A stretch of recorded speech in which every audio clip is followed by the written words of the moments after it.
अस्सलाम वालेकुम दोस्तों, पापनगर जी न्यू अपडेट सां गॾु हाज़िर थी चुका आहियूं। इन खां पहिरीं असांजे चैनल ते न्यू आहे त सब्सक्राइब कर हाल ते क्लिक कंदा दोस्तों। त बिना देर हलो त पंहिंजी अपडेट जे तरफ़। त तव्हां ॾिठो त जीअं सिकंदर खे जेको आहे त मंठार गोली ऐं पहिरियां त बाज़ू में गोली हिकु ॿाह में गोली दोस्तों।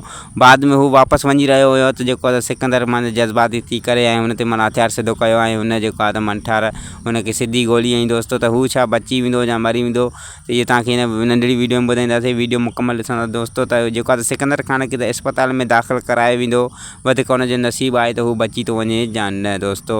ऐं जेको आहे त सिकंदर जी जेका पुफी आहे बालाज खान जी घरवारी, उहा होॾे वञणु चाहींदी दोस्तों। नेक्स्ट एपिसोड में तव्हां ॾिसंदा त उहा होॾे वञणु चाहींदी, पर बालाज खान हुनखे क़तई न छॾींदो।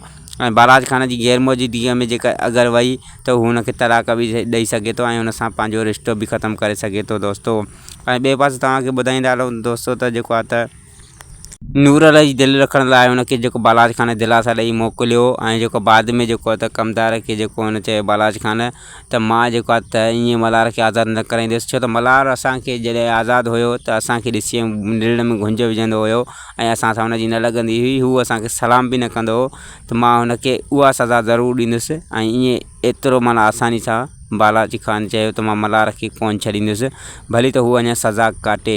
ॿिए पासे राबेल सोचे रही हूंदी त मल्हार जो पीउ जेको नूरल आहे, मुंहिंजो मासड़ आहे, उन मूंसां एतिरो ज़ुल्म कयो आहे ऐं जेकॾहिं मल्हार जी दिलि बि साॻी पंहिंजे पीउ वारी थी ऐं हू आज़ादु थी करे मूंसां ईअं पेश आयो त पोइ मां काॾे वेंदुसि। पर दोस्त मल्हार जी दिलि में ख़ैरु हूंदो ऐं हू जेको आहे त कॾहिं बि राबेल सां तिखो कोन ॻाल्हाईंदो। जी दोस्तों, तव्हांखे ॿुधाईंदा रहूं त रावल नाले सां हिकु ॿियो बि हिन में किरदारु इन थी चुको आहे, जेको माना कंहिं माण्हू सां विढ़ी रहियो त पाणी जो वारो मुंहिंजो आहे ऐं तव्हां पाणी जो वारो वहणु था चाहियो। उन ते हुन माना ॾाढी माना ॾे वठि कई, त रावल नाले किरदारु बि हिन ड्रामे में इन थी चुको आहे। तव्हांखे ॿुधाईंदा रहूं दोस्तों। जी दोस्तों, त वरी मिलंदासीं नेक्स्ट अपडेट में। ख़ुदा हाफ़िज़ दोस्तों।